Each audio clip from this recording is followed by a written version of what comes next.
I'm Lloyd Malik, and I want to welcome you to the next edition of Ask Lloyd. This is a series of videos where I answer commonly asked questions that I hear in a given day. For today's question, I would like to answer, or at least address, the issue of whether or not I should get divorced. I hear that quite often. Earlier this week, I had a conversation with a good friend of mine. Her name is Orla Quinn. She is a relationship coach from Ireland. She works with clients remotely all over the world. Her main goal is to help improve the communications between spouses or partners with the goal of preventing divorce. So without further ado, here's our conversation. So as you know, Orla, this is Mental Health Month here in America. I know you're over there in Ireland, but this is something that we have periodically. 1 month will be dedicated to something or another. And it's part of my Ask Lloyd or Ask the Lawyer series. This month, I've been talking to people who are in the business of something to do with mental health of some sort, coaching, therapy, counselors, that type of thing. And I understand that you are a couples coach and that you have been doing this for a while. And anyway, I want to welcome you to the Ask Lloyd the Lawyer series. So welcome. Thank you so much, Lloyd, for the invitation, and such a wonderful initiative as well. So well done you for taking the initiative. Thanks. Yeah, so I guess one of the things that I like to, I get as far as questions for people who come into my office or they call me on the phone and they're not sure, they're having problems with their relationship. They're not sure where they're going to go, what they're going to do, what divorce is all about, or whether divorce is for them. So I take this very seriously, and it is not for everyone, and it's not for the faint of heart, and it's not to be taken lightly. This is a real serious, it affects your life in so many ways. It's a huge decision, one of the bigger decisions that people make. So I like to just have a heart-to-heart with these, my potential clients at this point. And I usually do a little exploration as to whether or not the marriage is beyond reconciliation. If there's still love between, the couple, whether it's whichever spouse or partner, if it's a same-sex relationship, if there's still love, at least in one direction. And if and when I find out that there is still some love, although I'll advise them of what to expect if they go for a divorce, I also advise them to possibly go to some type of, couples coaching and what have you. And if I were to have a couple come in, or it wouldn't be a couple, it would really be one of the two, and tell them about you, what would I tell my potential client or person I'm counseling, if, for divorce or not, about you and what you can do to help him or her and their family? Well, first of all, I want to commend you for the kind of lawyer you are that would advise this for couples as well, rather than just send them down the divorce route, Right. but actually get them to pause and think, is this the right route for them? And whether their relationship is beyond reconciliation, because that is because a lot of couples see divorce as the only option when it's not always the only option. And that's what I want to try and get across. I'm passionate about relationships. I want to save relationships as much as I can, because I believe that we're better together.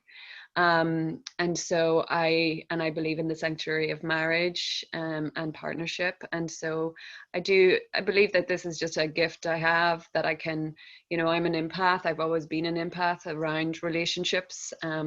So it's something that comes very naturally to me. I'm able to, be that witness for a couple who are going through some problems, and I can see stuff that they're not seeing, and I can give them some advice around what to, give them a roadmap to reconcile some of the problems that they're having. And very often one of the biggest problems I do see is communication, Lloyd, and I'm sure you can concur with that. Just communication block, where things haven't been said. That sort of then spirals out of control, leads to less and less being said. Right.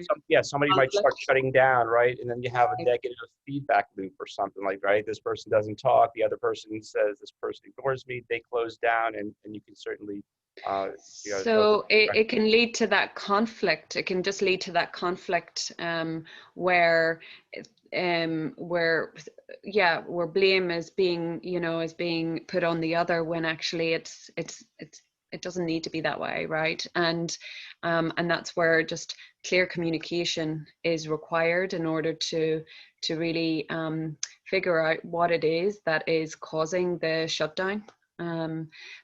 And it's very easy. It's often a very simple reason, and very simple then when it's out in the open to get over. And when, it's almost like the longer that has gone on, when that is overcome, the joy, the reconnection that can happen is euphoric, right? We don't need to go down the rabbit hole of, okay, just it getting worse and worse and worse until you get to that place of divorce.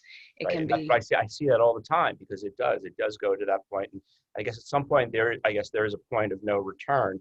Yeah. But hopefully somebody will have the wherewithal to get help before they can't return to the relationship. That would be ideal. Absolutely. Because I too, like you said, the sanctity of marriage. I really think that most people do take their wedding vows seriously, and they do mean it. They're like, yeah, I'm going to do this forever, and they certainly have all the intentions in the world to do it.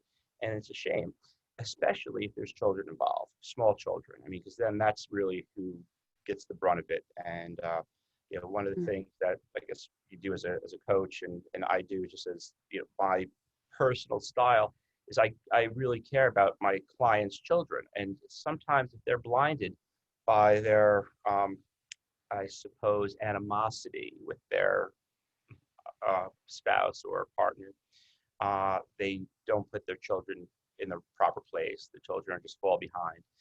And I see that often too, where the children are left there. But if at least if one of them, my client is talking to me about this type of stuff, I will try to gear their attention to that. And again, I can't advise anyone to do anything. They can only do what's best for them. And I guess that's probably true with you, right? Absolutely. It's about choice, giving people choice. And very often people just don't know there are choices available, right? Yeah. And I think, what you hit on something really, really, really important, children. And it is something that I know adults and parents don't want to put their children through any pain or difficulty, and divorce, they can't help, but divorce is one of those difficult processes. And I know that any parents that are going through that process, they're aware of the challenge that will present. And and I suppose it's what I want to really get across, and what I do say to my couple clients is that when they're able to fix their own relationship, they will see all the relationships outside of their relationship flourish. Sure. So that means that includes the relationship with their children, their relationship with their family, extended family, their relationship with their work colleagues. Like, everything gets affected by that one relationship, because that one relationship is the core relationship in your life, right? So when you get that right, you get to do all the others. You also get to do all the others right. And just along those lines, one of the things that I guess it's part of my general philosophy now. My philosophy is subject to change over time, but these days, I really do believe in the power of positivity, and having a lot of hope for the future, and believing that things can be done. Sort of, if you want to put it in other words, if you want something bad enough, it could happen. Make it happen. And I suppose along these lines, if you're positive and you want to do this, if the marriage may stink at the time, right? Maybe the reason would be on the rocks, might be going south fast. But if you want it, you could. I don't know if this is totally true, but really, if you have a lot of will to do it, you may be able to. And I don't know if you've noticed something about that. If there's enough, if neither party cares, it's not gonna work. But if you have somebody, what do you think about that, Orla? Yeah, like I totally concur that I believe relationships are they're meant to test us, right? They're not, no relationship is easy, Lloyd. Both of us know that, from being in our own relationships. No relationship is easy. All relationships present challenge. I guess sometimes people give up too quickly. Yeah. And I know that especially when divorce becomes common, people just feel like when they get to the first hurdle that that they won't get over it, that there's no point, and actually this divorce thing is so common, I'll just go down this divorce route, you know. And I know that particularly to be the case in America, right? So Right. I want to be the I want to be the couple cheerleader to say, you know what, you will be tested. That's Mm, what relationships are about. They're about testing. This is your most important relationship in your life. Like if you're not going to be tested by it, then you're not going to grow. right. I believe And we're I here believe to that. grow. I, We're I all here to grow. right. If right. If it's I just during COVID or the beginning of COVID, everything was so slow. I mean, it just seemed like there was no personal growth unless you really made an effort to, think about, oh, I'm going to now take up whatever a new hobby or something. But things are just really, really slow. And once things started opening up, and for example, to use myself as an example, just getting back in there, getting clients to come back into the people calling. Not to say that I'm happy that they're calling because they want to end their marriage, but just the fact that I'm getting busy and I just feel a lot of growth and it feels great, and that's really what I want to share. I do totally agree with that. So that's just one of those really cool things that we as human beings Yeah. need to. But I also want to, I do want to reflect on COVID time because it has been particularly challenging for couples because they've been, they've been kind of, we've all, during this pandemic, we've been in lockdown and we've been in kind of this cabin fever situation, when Sure. you're living with someone and, where you used to have lots of distractions. You used to be able to go to work, you used to be able to go to different clubs and enjoy different hobbies. And so all of these were distractions from your either your family unit or your partner relationship. And all of a sudden, COVID just stopped all of the external activity and made us just focus on in our relationships. And so the relationships came under the spotlight, and and it showed a lot of cracks. What happens when the light shines, the cracks show. So I guess this is as you say, some relationships are not meant to be together, and that's okay. And that's where divorce is actually necessary. It's a necessary process.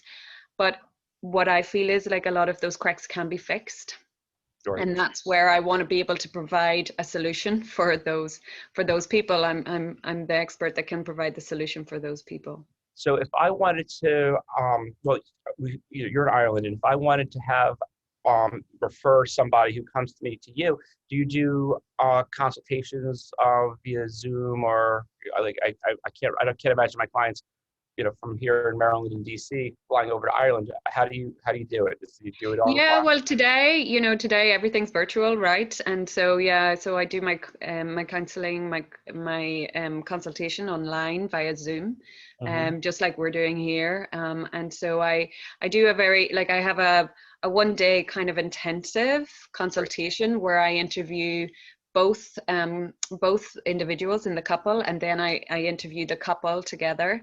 And so it's a full day. It's done in a day. Diagnosis, what's happening. I can read so much by those interviews so that I can give you the roadmap then to overcoming some of those issues. I then have follow-up programs that if you want to then come and train with me, you can, but at least in that initial consultation, you can see some of the blind spots that you've missed. You can, I'm there to shine a light on them and give you the resolution, give you the resources as well to overcome them. Well, that sounds really good. What I'd like to do is get your, I guess, your website, right, and put that up here, for the video. So if anyone who listens to this or watches this and is interested in just calling you directly, there, I certainly would welcome that. And I will certainly keep you in mind for the appropriate times when the appropriate client walks into the door and does really have an opportunity to salvage something, and hopefully it would work for them. But I want to thank you very much, Orla. It's great meeting you. I'm so glad that we had the opportunity to meet in our little networking event a couple of Yes. weeks ago. That was great. And I definitely want to keep in touch. You're Yeah. a good person to know, and you do good work. So thank you so much. Thank you, Lloyd. Thank you for doing such great work yourself. And yeah, Okay, appreciate it. Thanks. all the best. Bye.